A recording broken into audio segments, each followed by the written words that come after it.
Hi hello నమస్తే. GGC TV వీక్షిస్తున్న ప్రేక్షకులందరికీ నా శుభాభివందనాలు. నేను మీ వెంకట నగేష్.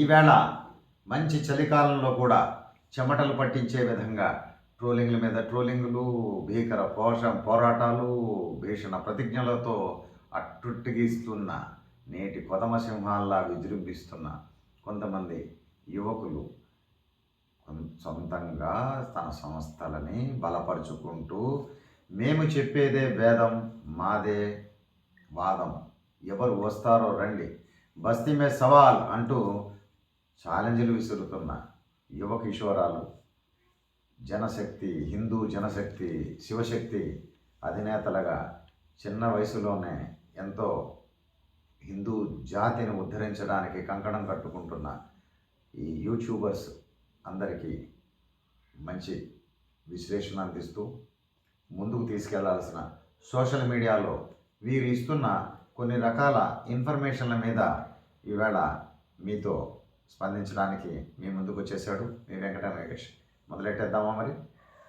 ఈవేళ సాయిబాబా ఎవరు? దేవుడా, సన్యాస, లేక వేరే మతాలకి మనుషుల్ని మార్చడానికి వచ్చిన ఆఫ్ఘనిస్తాన్ నుంచి కంకణం కట్టుకుని వచ్చి ఇక్కడ మన హిందువుల మధ్యలోనే ప్రదేశాన్ని ఆక్యుపై చేస్తూ గుళ్ళు మీద గుళ్ళు కట్టించుకుంటూ మన యొక్క హిందూ జాతి మొత్తం సంపదని కబళించడానికి వచ్చిన ఒక కబంధ హస్తాలు వేసుకుని కఫని కట్టుకు తిరిగిన ఒక కర్కసుడుగా, ఆయన కసాయిగా అభివర్ణిస్తున్న కొంతమందికి కొన్ని విషయాలు తెలుసుకుంటారని, ఏదైనా ఒక వ్యక్తిని మనం అనేటప్పుడు దాంట్లో లోతుల్లోకి వెళ్ళి విశేషాలని పూర్తిగా తెలుసుకుని ఆకలింపు చేసుకుని తద్వారా అందరికీ ప్రయోజనకరమైన మంచి విజ్ఞానాన్ని అందించాల్సిన చోట కొంచెం ఉత్సాహం ఎక్కువ అనుకుందామా, ఉరకలెత్తించే వయసు అనుకుందామా, ఉడుకు రక్తం అనుకుందామా, ఏమైనప్పటికీ ఉడుకుమోతనంతో చేస్తున్నాడు అనుకుందామా, అర్థం కాని పరిస్థితుల్లో ఈవేళ కొన్ని వీడియోలు చూసిన తర్వాత జీజీసీ టీవీ నుంచి కొంత విశ్లేషణని మనం కూడా ఇచ్చి ఈ సోషల్ మీడియాకి ఒక అర్థవంతంగా చర్చలు కానీ డిబేట్లు కానీ ఒక మీద నిందలు వేయడంలో కానీ వాదోపవాదాలకు దిగడంలో కానీ కొంచెం ఓపిక పట్టవలసిన పరిస్థితి ఎంతైనా ఉందని మనస్ఫూర్తిగా ఫీల్ అవుతూ ఈవేళ మన చర్చని వారి మాటలలో ఏ రకంగా వాళ్ళు కామెంట్ చేశారు, వాళ్ళు చెప్పే విషయాల్లో నిజాలు ఎంతెంత ఉన్నాయని చూద్దాం. ఒక విషయం తెలుసుకోవాలి, ఈవేళ ఎవరైతే ఈ చిన్నవాళ్ళు కాస్త వయసులో పెద్దవాళ్ళు ఎప్పుడో గతించిపోయిన వాళ్ళల్లో అసలు హిందూ ధర్మాన్ని మేము రక్షించడానికే కంకణం కట్టుకుని ఉన్నామని అంటున్న ఈ యొక్క యువ కిషోరాలను అడిగేది ఒక్కటే, ఈ అధికారాన్ని మనకి ఎవరైనా కట్టబెట్టారా?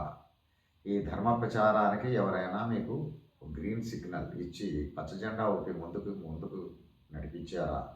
తర్వాత ఎవరి మీదైనా మనం ఒక కామెంట్ చేసేటప్పుడు మనం తెలుసుకోవాల్సిన, హిందూ ధర్మంలో కానీ సనాతన ధర్మంలో కానీ ఎదుటి వారిని మనం ఒక వేలుతో ఇట్లా చూపించినప్పుడు 3 వేలు మనకి చూపిస్తాయి అంటూ మనం సన్నగా చిన్నగా చెప్పుకుంటూ ఉంటాం. ఈ విషయాన్ని అందరూ ఒప్పుకోవలసిందే కదా.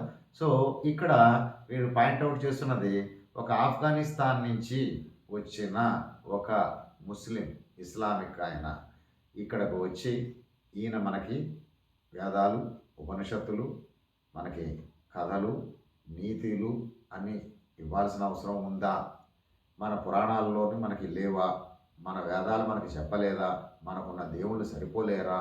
అంటూ ఎన్నో ప్రశ్నలు వేస్తూ, ఏ ప్రశ్నకైనా జవాబు ఎవరైనా ఇవ్వగలిగిన వాళ్ళు ఉంటే డైరెక్ట్గా డిబేట్కి రావాల్సిందిగా కోరుతున్నామని చెప్పి ఛాలెంజ్లు విసురుతున్న చిన్నవాళ్ళందరికీ నేను మనస్ఫూర్తిగా మీ యొక్క ధైర్య సాహసాన్ని మెచ్చుకుంటాం. ఖచ్చితంగా ఇలా ఛాలెంజింగ్గా పిలవడం అనేది ఒక మంచి ఒక వినూతనమైన పద్ధతిలో, అంటే ఇది మీరు మీ యొక్క టీమ్ స్పిరిట్ని చూపిద్దాం అనుకుంటున్నారా? లేకపోతే ట్రోలింగ్లు చేయడం ద్వారా మనకేమైనా వ్యూస్ పెరుగుతాయి అనుకుంటున్నారా? దీని ద్వారా ఇంకేమైనా ఇతరత్ర మనకేమైనా కలిసి వచ్చేది ఉందని కోరుకుంటున్నారో తెలియదు, కానీ నాకు తెలిసిన వివరణని మీతో పంచుకోవడానికి మీకు చిన్న సలహా ఇవ్వదలుచుకున్నాం. ఫస్ట్ ఆఫ్ ఆల్ మనకి మూడే మూడు తీసుకుందాం. ఏంటంటే మన దేశానికి సనాతన ధర్మంలో, మనకి హిందూ ధర్మంలో మూడు విషయాల్ని మనం మూడు తీసుకుంటున్నాం. ఏంటంటే మాతృదేవో భవ, తర్వాత పితృదేవో భవ, మూడోది ఆచార్య దేవో భవ. ఈ ఆచార్యుడు అంటే ఎవరు? గురువు. గురువు అనేవాడు ఎవరు? మనకెంతో విజ్ఞానాన్ని అందజేయడానికి వచ్చిన ఒక వ్యక్తి. ఎప్పుడైనా మన చిన్నతనం నుంచి మనమే కాదు, మన తాత ముత్తాతల తండ్రులు ఎవరైతే ఉన్నారో వాళ్ళు వేద పాఠశాలలకు వెళ్ళారా, కాన్వెంట్లకు వెళ్ళారా, కాలేజీల్లో చదువుకున్నారా, యూనివర్సిటీల్లో డిగ్రీలు సంపాదించారా, ఎక్కడికైనా వెళ్ళినా కూడా మనకు అందించిన విద్యని విజ్ఞానాన్ని ఇచ్చిన ఆ ఆచార్యులు వారు వారి కులం గురించి కానీ, మతం గురించి కానీ, లేకపోతే ప్రాంతాల గురించి కానీ మనం ఎప్పుడైనా క్వశ్చన్ చేశామా? మరి ఈవేళ మనకున్న గురువులు అన్నది వాళ్ళల్లో మనకి వారు ఇందాక ఉటంకించిన దాంట్లో సాయిబాబా అన్నవాడు గురువు ఎందుకు అవుతాడు? మన గురువులు అన్నవాళ్ళు వేరే ఉన్నారు కదా. మనకి హిందూ ధర్మంలో మనకు తెలిసిన గురువు ఆది శంకరాచార్యులు వారు అని ఆయన చెప్పడం జరిగింది. వారు కూడా కల్లోకి వచ్చారని చెప్పారు. అట్లనే సాయిబాబా గారే వచ్చి నువ్వు నాతోనే పోరాడటానికి, నన్ను ఏదో చెడ్డ చేయడానికి పూనుకున్నావా అని ఒక రకమైన ఏళనగా ఏదో ఆయన చెప్పేది ఏంటంటే కళలు రావచ్చు, తప్పులేదు, కళలు అందరికీ వస్తాయి. కానీ ఈ కళలు ఎవరు వస్తాయో కొంచెం మీకు తెలియాల్సిన ఇన్ఫర్మేషన్ ఒకటి ఉంది. మీరు పడుకునేటప్పుడు మీరు ఎక్కువగా దేని గురించి అయితే ఆలోచిస్తుంటారో మీ చిన్న మెదడులో అది రిజిస్టర్ అయినప్పుడు అది మీకు ఒక దృశ్య రూపంగా వచ్చేదాన్నే కళ అని చెప్పడం జరుగుతుంది.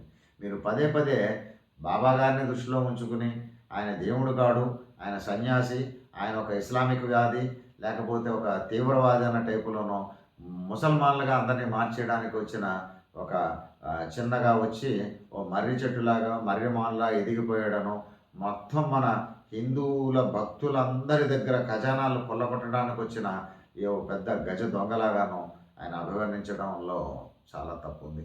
ఒకటి తెలుసుకోండి, ఆచార్యుడు అనేవాడు ఎవరైనా చెప్పినా మన చరిత్రకారులు కొంతమంది కొన్ని పద్య భాగాల్లో రాశారు. వినదగున ఎవ్వరు చెప్పిన వినినంతనే వేగిరపడక వివరింపదగునని. ఎవరు ఏదైనా చెప్పినప్పుడు వినడం అనేది ఒక మంచి లక్షణం అన్నది వాళ్ళు చెప్పారు. తొందరపడకూడదు. ఆయన ఏం చెప్తున్నాడో అందులో మంచి ఉంటే మనం ఎలా ఉండాలి? హిందూ ధర్మంలో, సనాతన ధర్మంలో ఒక మనిషి ఏదైనా నేర్చుకునేటప్పుడు ఎలా ఉండాలని చెప్పింది ధర్మంలో? నువ్వు ఒక రాజహంసలా ఉండాలి. అక్కడ రాజహంస అంటే రెండు అర్థాలు ఉన్నాయి. ఒక రాజు అనే పదం ఉండడమే కాకుండా హంస అనేది ఎక్కువ కాలం బతకపోయినా తక్కువ కాలం బతికినా చాలా హోందాగా బతుకుతుంది. సో మన బతుకులు కూడా ఎట్లా ఉంటాయంటే ఒక రాచ టీవీ ఉండడంతో పాటు ఒక హంస లాంటి ఒక మంచి గుణం. హంసకున్న మంచి గుణం ఏందో తెలుసా? ప్రేక్షకులందరికీ తెలియాలి. హంసకి పాలు నీళ్లు కలిపి మనం ఒక గిన్నెలో పోసి పెడితే చక్కగా అది పాలు తాగి నీళ్లు ఆ గిన్నెలోనే వదిలేస్తుంది. అంత తెలివైన ఒక పక్షిరాజం అది. చూడడానికి ఎంత బాగుంటుంది, రాజహంసలా ఉంది అంటాం. తెల్లగా ఎక్కడ మరక మచ్చ మసి లేకుండా చూడడానికి ఎంతో అందంగా కనబడేది. అంటే ఇక్కడ అందం అంటే ఏంటి? మనిషి తెల్లగా ఉన్నాడా నల్లగా ఉన్నాడా అని కాదు, మన నిర్మలమైన మనసు అన్నది ఒక తెల్లని పేపర్ లాగా, ఒక రాజహంసలాగా, ఒక వినీల ఆకాశంలాగా విశాలంగా ఉండడంతో పాటు స్వచ్ఛమైన ఒక పట్టికలాగా, స్ఫటికంలాగా ఉండాలని ఆయన యొక్క అంతరార్థం అనేది అర్థం చేసుకోవాలి. సో భగవద్గీతని మనం ఒక బేస్గా తీసుకుంటే భగవానుడు ఏం చెప్పారండి? మానవ సేవే మాధవ సేవ. నాకెవరు ఏ సేవలు చేయకపోయినా సాటి మనిషికి ఒక మానవుడిగా ఎవరైనా ఆపదల్లో ఉన్నా, ఏదైనా ఆర్తిగా ఉన్నా, ఆకలిగా ఉన్నా, ఏదైనా ఇబ్బందుల్లో ఉంటే సాటివాడికి సాయం చేయడం అనే దాన్ని సాక్షాత్తు నాకు చేసినట్టే అని చెప్పిన భగవాన్ యొక్క కృష్ణ పరమాత్మ యొక్క మాటలు గుర్తు చేసుకుందామా? ఇక్కడ భారతదేశంలోనే పుట్టి, భారతదేశంలోనే పెరిగి, భారతీయులను గొప్పగా చెప్పుకునే వాళ్ళకి కూడా మనకు ఒక ప్లెడ్జ్ ఉంది. భారతదేశం నా మాతృభూమి, భారతీయులందరూ నా సహోదరులు, నేను నా దేశాన్ని ప్రేమిస్తాను అని చెప్పిన ఇదే నోటితో ఇంకోటి కూడా ఉంది. మరి ఇదే భారతదేశంలో మనకి ఎక్కడెక్కడ దేవాలయాలు ఉన్నా, మనం ఎక్కడైనా పూజలు చేసుకోవడానికి వెళ్ళినప్పుడు ఏ తప్పు చేయకపోయినా పాప భీతితోనో భయంతోనో మన చేత పూజ టైంలో వ్రత లోపం కానీ, పూజ లోపం కానీ, ధ్యానం లోపంలో కానీ, ఒక శ్లోకం చదువు విధానంలో తప్పుగా దొరలడం కానీ, ఇలాంటివి ఏవి జరిగినా, వ్రత విధానంలో లోపమైన, పూజ విధానం లోపమైన, మనసు మనకు అక్కడ కరెక్ట్గా లేకపోయినా, మనం అపరాధ నమస్కారం చెప్పేటప్పుడు అన్యథా శరణం నాస్తి త్వమేవ శరణం మమ తస్మాత్ కారుణ్య భావేనో రక్ష రక్షో పరమేశ్వర అంటూ మనం వేడుకోవడం జరుగుతుంది. అలాగనే ఎప్పుడైనా మనం అటు ఇటు తిరుగుతున్న టైంలో మనకంటే చిన్నవాళ్లే కావచ్చు, పెద్దవాళ్లే కావచ్చు, పొరపాటు మన కాలు తగిలినప్పుడు కూడా మనం ఈవేళ ఇంగ్లీష్లో సారీ అని చెప్పి ఉండవచ్చు, పాత రోజుల్లో క్షమించండి చూసుకోలేదని చెప్పి ఉండవచ్చు. మరి అలాంటి టైంలో మనం ఒక చిన్న భావాన్ని మనం వ్యక్తీకరించే పరిస్థితుల్లో ఇలా అంటూ కళ్ళకు అద్దుకుంటున్నట్టుగా ఒక సైగ చేస్తాం. ఏమండి ఆ టైంలో కాలుకు తగిలిన వ్యక్తి వయసు కానీ, వరుస కానీ, లేకపోతే ప్రాంతం కానీ, కులం కానీ, మతం కానీ ఏమి చూడకుండానే క్షమించమని అడిగే పరిస్థితిని మనం ఎంతో పొందగా ఒక హిందూ సనాతన ధర్మాన్ని మనం పాటించేమో అని చెప్పుకోవడానికి ఎంతో గొప్పగా కనబడేది.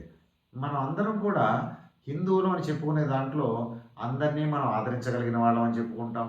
మనది ఈవేళ ఓ పొలిటికల్ దాంట్లో చెప్పుకుంటే భారతదేశం ఏందన్నారు, మన దగ్గర ఎంతమంది ఉన్నారు, మన దేశ జెండాని ఏ రకంగా మనకి చెప్పారు. ఇక్కడ మనకి 3 మతాలు ఉన్నాయి, 3టికి 3 రంగులు ఉన్నాయి. హిందువులని కాషాయం చూపిస్తుంది, ముస్లింలకేమో గ్రీన్ చూపిస్తుంది, అలాగనే క్రిస్టియన్స్కి వైట్ చూపిస్తుందని చెప్పుకోవడంతో పాటుగా మేమందరం కలిసే ఉంటాం, మేమంతా భారతీయులం అని చెప్పుకుని సగర్వంగా చెప్పుకుంటున్న పరిస్థితుల్లో ఈ మధ్యకాలంలో గత దశాబ్ద కాలం నుంచి మనకు జరుగుతున్న ఈ సోషల్ మీడియా వచ్చిన తర్వాత నుంచి ఒక్కొక్కళ్ళకి దీన్ని వేదికగా తీసుకుని వాళ్ళ పేరు ప్రఖ్యాతుల కోసము దాని ద్వారా అడ్డం పెట్టుకుని ఏదైనా సంపాదనని పెంచుకుందామనే ధ్యాసతోటో కొన్ని మిస్లీడింగ్ అండ్ మిస్గైడింగ్ చేసే టాపిక్లు మీరు సెలెక్ట్ చేసుకుంటారు. రీసెంట్గానే మన టీవీలో కూడా మనం జీజీసీలో మనం అనౌన్స్ చేసాం, అధునాతనమా సనాతనమా అంటూ ఆ అలంకరణ విషయంలో ఆడవారు మగవారు అంటూ అక్కడ మనం విమర్శకి వెళ్దాం.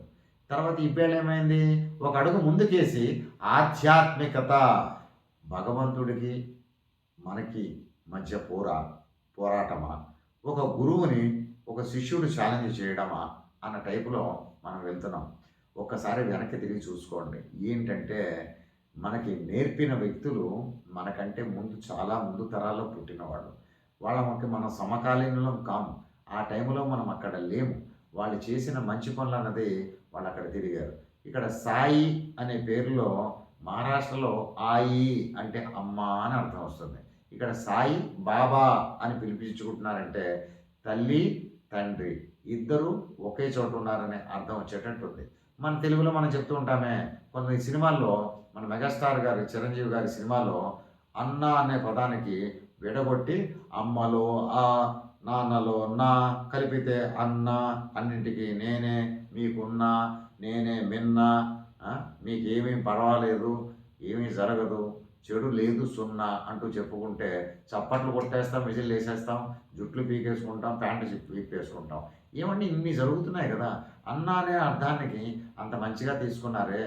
సాయిబాబా అనే దాంట్లో మహారాష్ట్రలో తిరిగిన ఆయన ఆ కాలినడకన తిరిగి భిక్షాటన చేసుకుని ఓ రొట్టె ముక్క ఇస్తే ఆయన రాసిన ఓ చరిత్ర పుస్తకంలోనే అది ఎప్పుడు రాశారు అని చూస్తున్నారు తప్ప అందులో ఏం రాశారు, దాంట్లో మనం తీసుకోవాల్సిన మంచి ఏంటి, ఆయన ఆకలిస్తున్న ఓ నల్ల కుక్కకి ఏదో ఆయన రొట్టె ముక్కలు పెట్టారనో ఆ తద్వారా దానికి ఆకలి తీరి ఆ కుక్క తోకకుంటూ సంతోషంగా వెళ్ళిపోయినప్పుడు బాబా నువ్వు రాలేదు భోజనానికని ఆమె అడిగితే అక్క నేను వచ్చినా నువ్వు నాకు భోజనం పెట్టావంటే నువ్వెక్కడొచ్చావు ఈలోగా నేను దాచి ఉంచిన నల్ల కుక్క వచ్చి తినేసిందంటే ఆ కుక్క ఎవరో కాదమ్మా నేనే అని చెప్పిన ఒక గొప్ప మంచి ఒక ఎగ్జాంపుల్ ఇచ్చారు.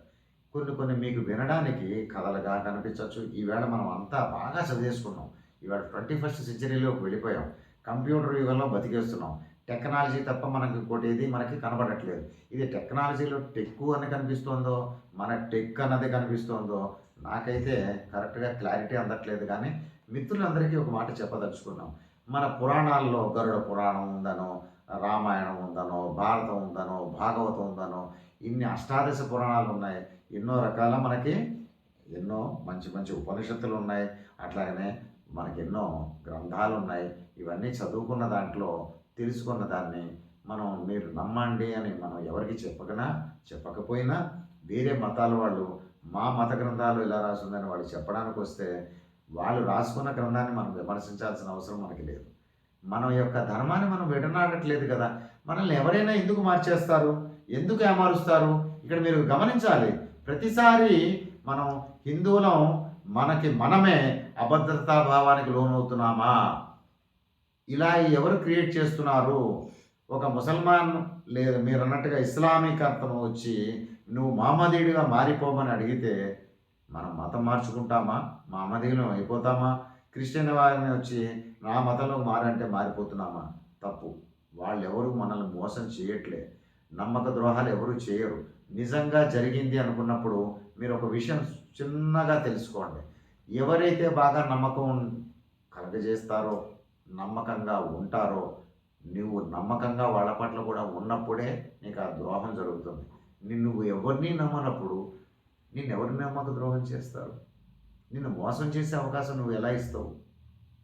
నీ నీడనే నువ్వు నమ్మని పరిస్థితిలో ఉన్నప్పుడు, నీవు తప్ప ఎవరు కరెక్ట్ కాదనుకునే పరిస్థితిలో నీవే ఉన్నప్పుడు, నీ పక్కన వచ్చిన వ్యక్తి నిన్ను మార్చేసాడో అని ఈ స్టేట్మెంట్లు ఇవ్వడం మీరు ఎంతవరకు కరెక్ట్?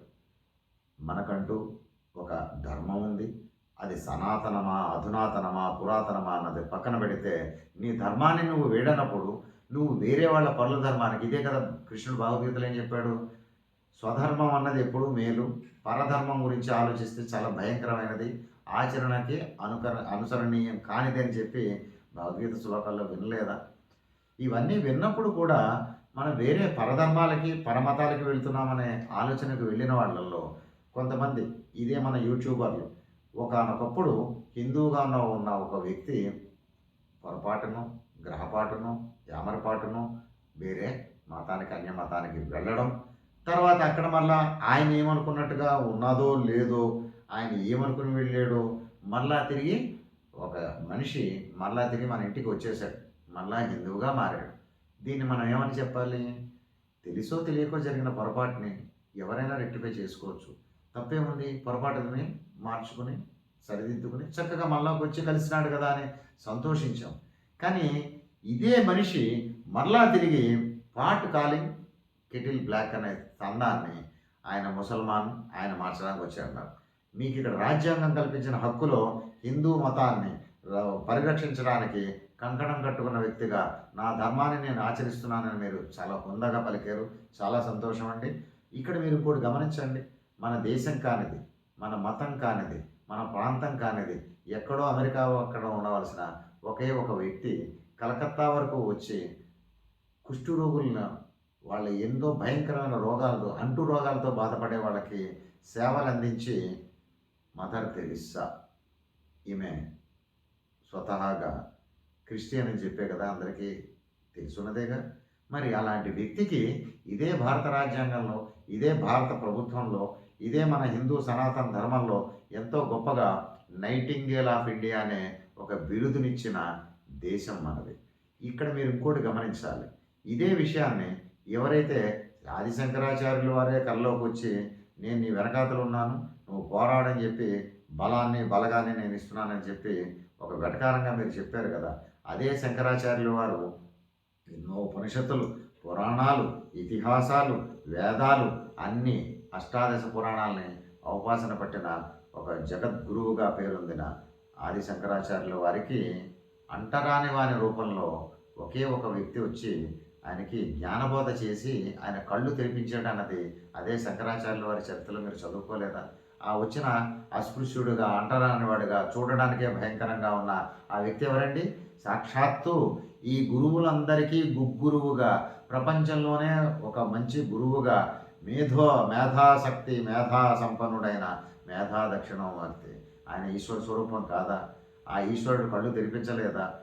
నీకు ఎందుకు పరుల మతం కానీ వాళ్ళ కులం కానీ నీకేం అవసరం? అందరూ సమానమే. సర్వం శివమయం. శివుడు ఎన్ని చోట్లైనా ఎక్కడ చూసినా శివమయం అంటే మీకు అర్థం కాలేదా? నీలోనూ గలడు శివుడు, నాలోనూ గలడు శివుడు, ఎవడిలోనైనా చూసిన శివుడే. అలాంటప్పుడు మనం ఒకరికొకరు కనబడినప్పుడు గుడ్ మార్నింగ్లను, గుడ్ ఈవినింగ్లను, గుడ్ ఆఫ్టర్నూన్లను ఈ మధ్య ఇంగ్లీష్లో మనం విరగబడుతున్నాం తప్ప పాత రోజుల్లో మనకున్న సంస్కారం ఏంది? ఎదుటి మనిషి కనిపిస్తే నమస్కారం పెట్టడం అన్నది మన భారతీయ సాంప్రదాయం హిందూ ధర్మం సనాతన ధర్మం ఒక నమస్కారం ఎవరికి పెడుతున్నాం?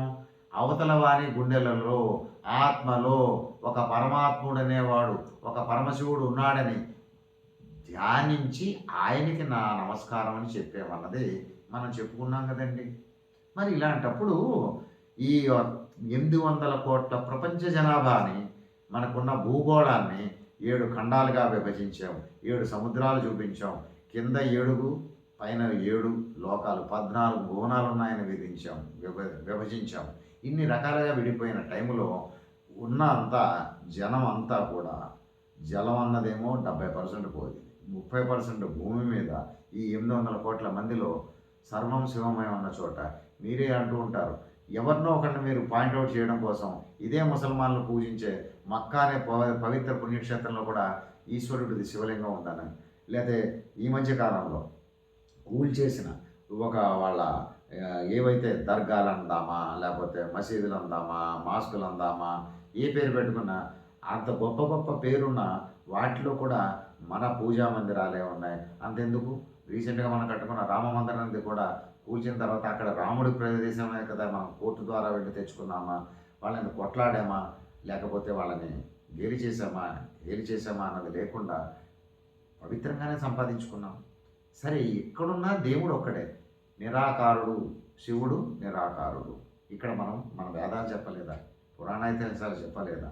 ఇక్కడ మీరు ఇంకోటి గమనించండి, అక్కడ కూడా మీరు ఇందాక అంటున్నారు ఆయన ముస్లిం అన్నది, అల్లా మాలిక్ అని అన్నాడు, రైట్. అంతకుముందు ఏమన్నాడు? సబ్కా మాలిక్ ఏక్ హై అన్నాడు. మరి ఇందులో ఏం తీసుకుందాం?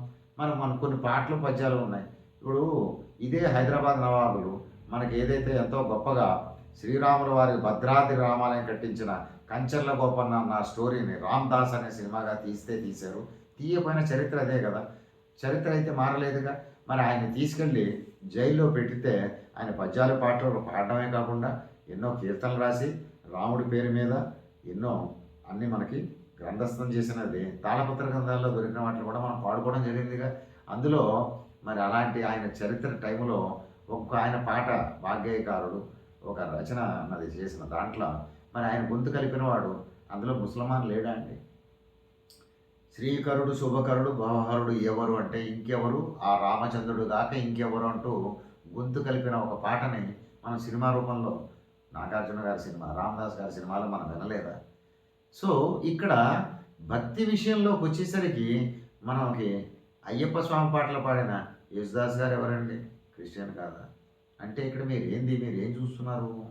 వాళ్ళ మతమా, వాళ్ళ కులమా, లేకపోతే వాళ్ళు చేస్తున్నది? ఇక్కడ వృత్తి వేరు, ప్రవృత్తి వేరు, గుర్తుపెట్టుకోండి. ఎవరి వృత్తి వాళ్ళు అంకిత భావంతో చేయాలి. మన దేశానికి ప్రధానమంత్రులు మారుతారు, ప్రెసిడెంట్లు మారుతారు, మన రాష్ట్రానికి ముఖ్యమంత్రులు మారుతారు. భద్రాద్రి రాముడి కళ్యాణానికి ఏ మినిస్టర్ అయినా, స్టేట్ మినిస్టర్ వచ్చినా ఆయన ఎవరు వచ్చినా కళ్యాణం బట్టలు ఇటు రాముల వారికి అటు తిరుపతి వెంకన్నకి పట్టుకెళ్ళిన దాఖలాలు లేవా? మరి వాళ్ళ కులం మతం అక్కడ అడ్డొచ్చిందండి. రాజులకి కులాలు ఉండవు, గురువులకి కులాలు ఉండవు, మతాలు ఉండవు, వాళ్ళకి ఎవరికీ లేవు. మన సాక్షాత్ పరమేశ్వరుడికి లేదు, అటు కృష్ణ భగవానుడికి లేదు. మరి మనకెందుకండి మాట్లాడితే చీటికి మాటికి ఈ కులం కుంపట్లు వెలిగించుకోవడం, మతం మంటలు రెచ్చగొట్టడం, మనిషిలాగా ప్రేమించుకోకుండా ఎందుకండి? దెయ్యాలు ఏవి లేవు అన్న వాళ్ళకి దెయ్యాలు ఎక్కడో లేవు. మన బుద్ధుల్లోనూ మనలో అంతర్గతంగా దాగున్న అనేక రకాల అసూయ, ద్వేషం మనకున్నాయి కదా. అరిషట వర్గాలు, కామక్రోధ మద మాత్సర్య మోహలోభాలు అని చెప్పే ఇందులో ఇవన్నీ ఆ దెయ్యాలు ఉన్నాయి కదా మన దగ్గరే. మరి ఎక్కడో దెయ్యాలు ఉన్నాయా లేదని ఎందుకు మనం బాధపడడం? వాటి గురించి ఎందుకు వెతకగా దేవుడు నీలోనే ఉన్నాడు, దెయ్యంలో నీలోనే ఉన్నాడు, ఇంకో నీకు తెలియని గొప్ప గొప్ప మనిషి కూడా నీలో ఉంటాడని ఎవడో మనకి వేరే మన దాంట్లో మన తెలుగు డైరెక్టర్లు తీసింది కాదు, శంకర్ గారు అనే ఒక ఆయన తీశాడు. అపరిచితుడు అని సినిమా తీస్తాడు. ఆయన తీస్తే ఒక మనిషిలో 3 రకాలు ఉంటారు. అందులో ఒకడేమో దేవుడి మీద ఆధారపడి ఉన్నవాడు ఒకడు ఉంటాడు, వాడేమో స్టైలిష్గా ఉన్నవాడు ఒకడు ఉంటాడు, ఇంకోడైతే రాక్షసుడికి మారు రూపంలో వాడు శిక్షలు విధించే రూపంలో కనిపిస్తాడు. ఈయన దాన్ని ఏమని చెప్పారు, ఒకే మనిషిలో 3 రకాల మనస్తత్వాలు పెరిగినాయి. ఇది ఒక రకమైన సైన్స్లోను టెక్నాలజీలో అదేదో భావం అన్నది వాళ్ళకి అలా ఫీల్ అవుతూ ఉంటారంటూ దాన్ని ఓ రకంగా చూపించారు. ఈ సైన్స్ని నమ్ముతాం, ఈ టెక్నాలజీని నమ్ముతాం, మరి మన పురాణాలని నమ్ముతాం, మన మతాలని నమ్ముతాం, ఇన్నిటినీ గౌరవిస్తున్నాం. సాటి వాళ్ళ కులంలోనో వాళ్ళ మతంలోనో వాళ్ళ గ్రంథాల్లోనో వాళ్ళు ఏం రాసుకున్నారో అది ఎప్పుడు రాసుకున్నారో ఈ వివరాలు మనకి ముఖ్యమా? వాళ్ళు అందులో ఏదైనా మంచి ఏదైనా రాసి ఉంటే, ఇప్పుడు క్రిస్టియన్స్గా వాళ్ళు చెప్పిన దాంట్లో యేసుక్రీస్తు గారు అందరినీ ప్రేమించమని అన్నారు. అంటే అందరినీ ప్రేమించమంటే దాని అర్థం ఏంటండి? సర్వమానవాళి ఒకటే, మనలాంటి వాళ్ళే అనే అర్థం తీసుకోవచ్చుగా. అంటే దీని అర్థం ఏంది? మీరు ఎందుకు ఒక రకంగా చెప్పాలంటే మీరు ఏం చేస్తున్నారంటే, కోడిగుడ్డు నున్నగా ఉన్నా సరే దానికి ఎక్కడైనా చేతికి ఏమన్నా తగులుతా లేదని కిలుక్కున్నట్టు తీరులో మంచిగా కూరలు పూర్ణం బూర్లు తీయగా ఉండే బూర్లలో దాన్ని విప్పి చూసి పురుగులు ఏమైనా ఉన్నాయని చూసిన చందాన్ని మీరు చేస్తున్న ప్రతి పనుల్లోనూ యూట్యూబర్లుగా మీరు మంచి సబ్జెక్టులను మీరు సెలెక్ట్ చేయండి. తెలియని విషయాలు తెలియజెప్పండి. అంతెందుకు, మనకి హిమాలయ పర్వతాలే చాలా గొప్పవని అనుకుంటే మనకు గుజరాత్ దగ్గర కొన్ని పర్వతాలు ఉన్నాయి. ఆ పర్వతాలలో ఎంతోమంది తెలియని 200, 300 సంవత్సరాల పైన తపస్సు చేసిన ఋషులు ఉండడమే కాకుండా అక్కడ ఒక రకమైన పవర్ ఉందని చెప్పి కొంతమంది మీ యూట్యూబర్లు కూడా మేము తిరుగుతున్నాం ఇక్కడ ఇదని. ఏమంటే ఎక్కడో చైనాలో ఉన్న ఒక వ్యక్తి వచ్చి మన పర్వతాల్లో జరుగుతున్న దాంట్లో ఇక్కడ ఒక కాంతి ఉంది, ఇక్కడ ఒక కొండ ఉంది, ఆ కొండంలో నాగసాధువులు ఎక్కడెక్కడి నుంచో వచ్చి ఈ యొక్క మన బ్రహ్మోత్సవాల టైంలో ములిగి స్నానాలు చేసి వెళ్తారు, ఇదంతా పవిత్రమైందని ఎవరో చైనా ఆయన వచ్చి ఆయన భాషలో ఆయన రాసి వెళ్ళినట్టుగా మన కొన్ని యూట్యూబుల్లో కూడా మీరు గమనించండి. ఇన్ని రకాలు జరుగుతున్నాయి కదా. మన హిందూ సంస్కృతినో లేకపోతే మన యొక్క సనాతన ధర్మాన్నో ఇక్కడ ఒక ధర్మం ఉంది, దీని వెనక వీళ్ళ దగ్గర ఒక వెలుగు ఉంది, వీళ్ళ దగ్గర ఒక పవర్ ఉందని ఇన్ని రకాలుగా మనం చెప్పుకుంటున్నప్పుడు మన దగ్గరే మన భూమి మీదే మేము ఎన్నోసార్లు మేము చెప్తాం, ఈ భూమి వేదభూమి, ఈ భూమి కర్మభూమి, ఈ భూమి పుణ్యభూమి, ఇక్కడ పుట్టడమే మనకి గొప్ప, మనం భారతీయం అంటేనే గొప్ప, మనకి ఉన్న సంపద అన్నది అనంతం, అఖండం, అమేయం, అజేయం. ఇక్కడ ఎన్నో రకాల లోహాలు ఉన్నాయని కనిపెట్టడం, వజ్రాలు ఉన్నాయన్నారా, వైడూర్యాలు ఉన్నాయన్నారా, ప్రతి ఒక్కని బుర్రలో బ్రహ్మాండమైన జ్ఞానులు ఉన్నారన్నది మనం ప్రపంచానికి చాటి చెప్పిన ఇంత మంచి గొప్ప దేశంలో ఈ చిన్న చిన్న లోకలకలేందండి. ఈ చిన్న చిన్న విషయాల్లో మీరు వెళుతున్న తీరి ఏంది, మీరు చేస్తున్న ఈ యొక్క రచ్చ ఏంది, ఏమన్నా బాగుందా? ఒక్కసారి ఆలోచించండి మీకు మీరే. మనం చెప్పుకునే సబ్జెక్ట్ అన్నది ఒక పాఠం అర్థం కాకపోతే తిరిగి ఆ గురువుని అడుగుతాం, నాకు ఆ సబ్జెక్ట్ తెలియలేదు, అక్కడ ఏదో నాకు ప్రాబ్లం ఉంది, డౌట్ ఉంది, ఇలా ఉంటే నేను ఎట్లా పాస్ అవుతాను? ఏమండి, ఒక సబ్జెక్ట్లో 35 మార్కుల కోసమే మనం కింద మీద పడి పాస్ అవ్వకపోతే ఫెయిల్ అయితే ఏందన్నది ఆలోచిస్తున్నాము. మన జీవితం అనే పరీక్షలో మనం ఫెయిల్ అవ్వకుండా మనం పాస్ అవ్వాలంటే మన పరిజ్ఞానాన్ని ఎంత పెంచుకోవాలి, జ్ఞానాన్ని ఏ రకంగా తీసుకోవాలి, ప్రతి చిన్న దాంట్లోనూ చిన్నగానే నేను చెప్తున్నా, ఏమి ఎక్కువ అక్కర్లేదు. మనం గనక నిజంగా సనాతన ధర్మాన్ని ఫాలో అయ్యే వాళ్ళమైతే హిందూ ధర్మంలోనే మనకి ఎంతో గొప్పగా గౌరవం ఇవ్వగా వచ్చేసిన 3 పదవులకి మాతృదేవోభవ అన్న దానికి అర్థం అని కానీ, పితృదేవోభవ అనే అర్థం కానీ, ఆచార్య దేవోభవ అనే అర్థం కానీ కరెక్ట్గా మనం ఫాలో అయ్యే వాళ్ళమే అయితే ఆచార్యుడు, ఆ గురువు, వాడు ఏ కులం, ఏ మతం, ఏ ప్రాంతం అనేది కాకుండా ఆ వ్యక్తి చెప్పిన మాటలలో మనకి ఏది పనికొచ్చినా ఒక రాజహంసలాగా మంచిని పరిగ్రహించి చెడు నిజంగా చెప్పేవాడు గురువు ఎప్పుడూ ఉండడు. చెడ్డ గురువులు ఎక్కడైనా ఉంటారండి? మనకి గురువులు చెడ్డ అనేది ఎప్పుడైనా ఉందా? మరి వాళ్ళకి తెలిసిన విజ్ఞానాన్ని మనకు పంచి కదా. ఒకటి గుర్తించాలి, మనం ఎప్పటికప్పుడు మనం బ్యాచ్లుగా వస్తూనే ఉంటాం, వెళ్ళిపోతూ ఉంటాం. మనం ఐఏఎస్లు, ఐపీఎస్లు, ఇంకా రకరకాల ఎన్నో రకాల పదవులను అలంకరించడానికి వెళ్ళిపోతూనే ఉంటాం. ఆ గురువు మాత్రం వచ్చిన చోటే తాను స్థిరంగా ఉండి తను ఎక్కువ సంపాదించుకున్నాడా లేదా అన్నది కాకపోయినా మనలాగా ఏదైతే ఎగ్జాములు పాస్ అయ్యి పెద్ద పెద్ద అఫీషియల్ పొజిషన్లోకి వెళ్ళిపోయి జ్ఞానాన్ని సంపాదించిన తర్వాత గురువుగారు నేను ఇదని మన నమస్కారం పెడితే కోట్ల రూపాయలు లాటరీలో తగిలినంతగా ఆనందపడే మొట్టమొదటి వ్యక్తి మన గురువు. గుర్తుపెట్టుకోండి. మన తల్లిదండ్రులకి అంటే కూడా ఎక్కువ గౌరవాన్ని, గుర్తింపుని ఇచ్చేది ఎవరు? మన గురువు. మన ఐడెంటిటీని ప్రపంచ దేశాలకి చాటి చెప్పే విధంగా తయారు చేసింది ఎవరు మిమ్మల్ని? మీ గురువు. అలాంటి గురు స్థానంలో ఈవేళ మనకి ఎంతోమంది గురువులు ఉన్నారు కదా, మీరే చెప్తారు. శంకరాచార్యుల వారు ఉన్నారు, రాఘవేంద్రులు ఉన్నారు, మీకు ఇంకా కొంతమంది విషయాలు తెలియదు. అదే ఇప్పుడు మహారాష్ట్ర నుంచి మనం ఇదే సాయిబాబా గారు అక్కడ నుంచి కనబడ్డప్పుడు, అంతకంటే ముందు అక్కలకోట మహారాజు ఉన్నారు, శ్రీపాద శ్రీవల్లభుడు ఉన్నారు, మనకి దత్తాత్రేయులు వారు ఉన్నారు. ఇలా మనం పేరు పేరున చెప్పుకొని పోతూ ఉంటే ఎంతమంది గురువులు లేరు మనకి. ఒకటి నిజం, మీలో ఒక మంచి మనసు, ఒక మానవత్వం, ఒక మంచి కోణంలో నేను జ్ఞానాన్ని సంపాదించుకోవాలనుకున్న ప్రతి ఒక్క వ్యక్తి ఇప్పటికే కాదు ఎప్పటికీ, పుట్టింది మొదలు చనిపోయే చివరి నిమిషం వరకు ఏ జ్ఞాన సముపార్జన చేసుకునేటప్పుడు తన గురువు ఎవరు, ఏంటి, ఎక్కడి నుంచి వచ్చాడు అన్నది ఎవ్వరూ చూడరు. ఇది ఒక్కటి అలవాటు చేసుకోవాలి మీరు. మనకి వాళ్ళతో పని ఏంటండి? వాళ్ళు ఇచ్చిన జ్ఞానాన్ని మనకు భిక్షగా వేసే జ్ఞానంతో మనం ఎంతో ఎత్తుకు ఎదిగి ఆకాశం అంత గొప్ప మనుషులుగా మనం ఎదగాలని కోరుకుంటూ అదే విశాల హృదయాన్ని మనకి ఉండాలిగా. ఇక్కడ మనం ఏమైపోతున్నాం రోజు రోజుకి? 6 అడుగుల ఆజానుబాహువుగా మనం ఎదగచ్చేమో కానీ అరంగుళం కంటే కూడా ఇలా కుచించుకుపోయే రోజు రోజుకి అధపాతాళానికి పోయే పరిస్థితిలో భారతీయతని, భారతదేశ సాంప్రదాయాలని, సంస్కారాలని మనం రోడ్డు మీదకి తీసుకెళ్ళి సోషల్ మీడియా అనేది ఇవాళ మనం ఒకళ్ళొకళ్ళు మాట్లాడుకుంటే ఇక్కడితో ఆగుతోందా? ఇది హైదరాబాద్లో తీసింది హైదరాబాద్కే పరిమితమా? ఇంకెవరు ఎక్కడ చూడరా? దేశవ్యాప్తంగా చూస్తారు కదండి. అంటే మన యొక్క ఇంటిని, మన ఇంటిలో జరిగే భాగోతాన్ని బజార్లోకి తీసుకెళ్ళి బాహాటంగా ఒకరు చెప్తూ ఉంటారు కదా, మంచి అన్నది మైకులో చెప్పండి, చెడు ఉంటే చెవులో చెప్పండి అన్నారు. ఇక్కడ చెడు ఏమీ లేదు.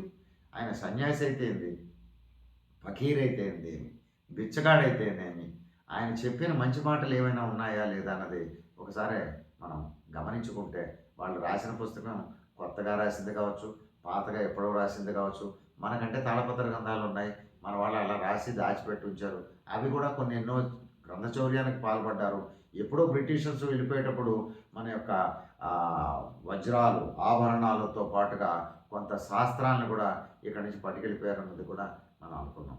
ఇట్లా ఎక్కడికి వెళ్ళిపోయినా ఒక్కటి గుర్తుపెట్టుకోవాలి, ఇవన్నీ పోతాయి. కానీ ఎక్కడికి పోకుండా, ఎప్పటికీ ఏ దొంగలు దోచకుండా ఉండగలిగిన ఏకైక అభివృద్ధి చెందిన అనంతమైన సంపద ఏందో తెలుసా? జ్ఞాన సంపద. అది ఎక్కడి నుంచి వస్తుందండి? మనకిచ్చే జ్ఞానం అనేది గురువుల నుంచి, మన ప్రథమ గురువులుగా పేరొందిన మన తల్లిదండ్రుల నుంచి తీసుకున్నది. దీన్ని ఎవరు దొంగిలిస్తారు? అలాంటి మంచి జ్ఞానాన్ని ఇచ్చిన ప్రతి ఒక్క వ్యక్తిని గౌరవించడం మన సనాతన సాంప్రదాయం కాదా? మన హిందూ ధర్మం కాదా? మన భారతీయుల యొక్క గొప్పదనం కాదా? మనం ఎంతో విశాల హృదయం, అందరినీ ఆదరిస్తామనే పేరు కాదా? అంతెందుకు, ఈవేళ మోడీ గారు ఉండొచ్చు, అంతకుముందు వేరే వాళ్ళు ఉండొచ్చు, ఏ పార్టీ వాళ్ళు ఉన్నారు, ఏ ప్రభుత్వం ఉన్నవాళ్ళు కాకుండా సాటి దేశాలలో ఏదైనా అల్లకల్లోలం జరిగినప్పుడు కానీ, యుద్ధాలు జరిగినప్పుడు కానీ, లేకపోతే వాల్కనోస్ అగ్ని పర్వతాలు బ్లాస్ట్ అయినప్పుడు కానీ, నదులు పొంగి పొర్లి ఎంతో సునామీలు వచ్చినప్పుడు కానీ, ఆర్తితో ఇబ్బందుల్లో ఉన్న సాటి మానవులు అని చెప్పి మనం ఇక్కడి నుంచి ఎన్నో సహాయాల కోసం మనం వెళ్ళలేదా? పంపించలేదా? ఇలాంటి సాటి మానవుల మీద మనం చూపించగలిగిన ఇంత గొప్ప హృదయం కలిగిన వాళ్ళు భారతీయులని చెప్పుకున్న మనమే మన జాతిలో, మన సాంప్రదాయాలలో, మన గురువు ప్రదేశాలను ఉన్నవారిని ఇప్పటికీ కూడా కొన్ని సినిమాల్లో మనం గమనిస్తూ ఉంటాం. అల్లరి చిల్లరగా తిరిగే స్టూడెంట్లు అక్కడ వచ్చి కూర్చుని పాఠాలు చెప్పే లెక్చరర్స్ని కమ్మగట్టినట్టుగా మాట్లాడడం, వెక్కిరించడం, వేళాపాడంగా చేయడం, ఇలాంటి వాటిని ఎంకరేజ్ చేయకూడదు, తప్పు. గురుస్థానంలో ఉన్న వారిని మనం గౌరవించాలని మన శాస్త్రాలు చెప్పినాయి, ధర్మాలు చెప్పినాయి. ఎక్కడికి పోతున్నాం మనం? రోజు రోజుకి చదువుకుంటే జ్ఞానం పెరగాల, లేకపోతే తగ్గాల? ఇది కరెక్టా మనకి? ఒక్కసారి ఆలోచించండి. యూట్యూబర్స్ అందరికీ నేను ఒక్కటే వినతి, ఈ జీజీసీ ఛానల్ నుంచి నేను ప్రతి ఒక్క యూట్యూబర్స్ని, అలాగనే ఈ వ్యవస్థని మనకి ఎంతో పరమ పవిత్రంగా తీసుకోవాల్సిన వేదికగా తీసుకోండి. దీని ద్వారా ఎవరికైనా తెలియని విషయాల్ని మంచిగా, ప్రపంచ జ్ఞానాన్ని మనం తెలుసుకోవడం కాదు, మనం పరిరక్షించుకునే ధర్మాలని 10 మందికి పంచడంలో ఎటువంటి లోటు లేదు, లోపం కాదు. కానీ మనం తెలిసి తెలియక చేసే చిన్న చిన్న లోపాలు పెద్ద పాపాలుగా, ఆ పాపాలే పెద్ద శాపాలుగా రూపాలు మారితే రేపన్న రోజునే వ్యక్తిగత వినాశనం, వ్యవస్థల విచ్ఛిన్నంతో పాటుగా రక్తం ఏరులై పారే విధంగా, ఒకళ్ళనొకళ్ళు అసహించుకునే విధంగా, ఒకళ్ళనొకళ్ళు ద్వేషించుకునే విధంగా మారితే దీనికి బాధ్యులు ఎవరు అంటే మనమే 3 వేలు చూపిస్తాయి. ఇదే ఇందాక నేను చెప్పినది. ఒక వ్యక్తిని మనం వేలెత్తి చూపించే ముందు 3 వేళ్ళు మనల్ని చూపిస్తాయి. ఇది మనది త్రిలింగ దేశం అని కూడా పిలుచుకుంటాం. ఈ త్రిలింగాలలో ఈ 3 మతాల్ని నేను 3 రకాల ఒక శకటాలుగా నేను అభివర్ణిస్తున్నా. ఒకటి, ఈవేళ ప్రపంచ జనాభాని మనం వర్గీకరిస్తే మొట్టమొదట హయ్యెస్ట్ జనాభా క్రిస్టియన్స్ దేశాలు ఉన్నాయి, క్రిస్టియన్స్ ఎక్కువ ఉన్నారని చెప్పిన మన యూట్యూబర్ల లెక్కలే. ఇది నేను నా సొంత పెత్తనంతో నేనే పైచంతో చెప్పేవి కావు. పెద్ద జనాభా దేశాలు ఎక్కువగా క్రిస్టియన్ దేశాలు ఉన్నాయన్నారు. రెండోది ఎవరు? ఇస్లామిక్ కంట్రీలు అన్నారు. అంటే ముస్లింలు ఉన్న వాళ్ళదే కదా. మూడోది, దేవుడు లేడు, దెయ్యము లేదు, అసలు ఇలాంటి చాదస్వాదాలు పనికిరావు అనుకున్న వాళ్ళు మూడో కేటగిరీ వాళ్ళు ఉన్నారు. మనం నమ్మేది దేశాన్ని నమ్మిన, దేహాన్ని నమ్మిన, దైవాన్ని నమ్మిన, గురువుని నమ్మిన మనం అంటూ ఒక నమ్మకంతో ఉన్న 4వ జాతి మన సనాతన హిందూ ధర్మం, సాంప్రదాయం, సంస్కృతి అంటూ వేలాడుతున్న మనం 4వ ప్లేసులో ఉన్నాం. కానీ ఇక్కడ మనకి 3 మతాలు అయితే ఏవైతే ఉన్నాయో అదే క్రిస్టియన్స్ అని అందరినీ ఒక ట్రైన్తో పోలిస్తే, రెండో వాళ్ళు ఇస్లామిక్ కంట్రీస్ అన్న వాళ్ళని ఒక పెద్ద షిప్పుతో పోలిస్తే, మూడోది మన దేవుడు మనం బస్సు అనుకుందాం, ఏది హిందూ ధర్మంలో ఉన్నవాళ్ళం. ఇవన్నీ కూడా ఒక మంచి రథసారథి అంటే డ్రైవర్స్ చేతిలో ప్రశాంతంగా వెళ్ళగలిగినప్పుడు, స్పీడ్ పెరగనప్పుడు, కంట్రోల్ తప్పనప్పుడు అవి యాక్సిడెంట్లకు గురి కావు, డీరైల్ అవ్వవు, పడవలు మునిగిపోవు, మనకి బస్సులు కొండల్లోకి చర్యల్లోకి దూకి కింద పడవు. అంటే అప్పుడు ఎంత వినాశనం జరుగుతుంది, ఎంత జన నష్టం జరుగుతుంది. ఇక్కడ కూడా ఇదే పద్ధతిలో మనం కులాలను, మతాలను, మంటలు కుంపట్లు రాజేసుకుంటూ ఒకళ్ళనొకళ్ళను కక్షలు కార్పణ్యాలు పెంచుకునే విధంగా ఈ సోషల్ మీడియా అనే వేదికని పంచుకోవడం అన్నది ఒక్కసారి ఆలోచించాలి. మనకి పైసలు వచ్చాయా లేదా అన్నది నేను అనను. ఎవరిని నేను ఈ విషయంగా కించపరచట్లేదు. పైసలు వచ్చినా రాకపోయినా మన విద్యుక్త ధర్మం అన్నది ఏదైతే ఉందో, మనలో విద్వత్ అన్నది ఏదైతే ఉందో అది మనం 10 మందికి పంచుదాం. మన భారతీయ ఐక్యతని ప్రపంచానికి చాటి చెప్పి విశ్వగురు హిందూ భారత్ అన్నది జై అనే చెప్పుకునే విధంగా మన యొక్క జ్ఞానాన్ని 10 మందికి ఇవ్వడంలో చాలా ఓపిక, ఓర్పు, సహనం గల వాళ్ళు ఎవరైనా ఉన్నారో అంటే అది ఒక హిందూ దేశం అనే చెప్తారో, లేక భారతదేశం అనే మీరు గర్వంగా చెప్తారో, ఓ భరతమాత ముద్దు బిడ్డలమనే చెప్తారో గర్వంగా చెప్పుకునే విధంగా ఉండాలి. ఇది నేను మనస్ఫూర్తిగా కోరుకుంటూ మరలా మరో టాపిక్ని వేడిగా సెగలు పొగలు గొక్కుతున్న ఈ చలికాలానికి మంచి తేనీరుగా భావించే విధంగా తీయగా పంచుకుందామా? శుభరాత్రి.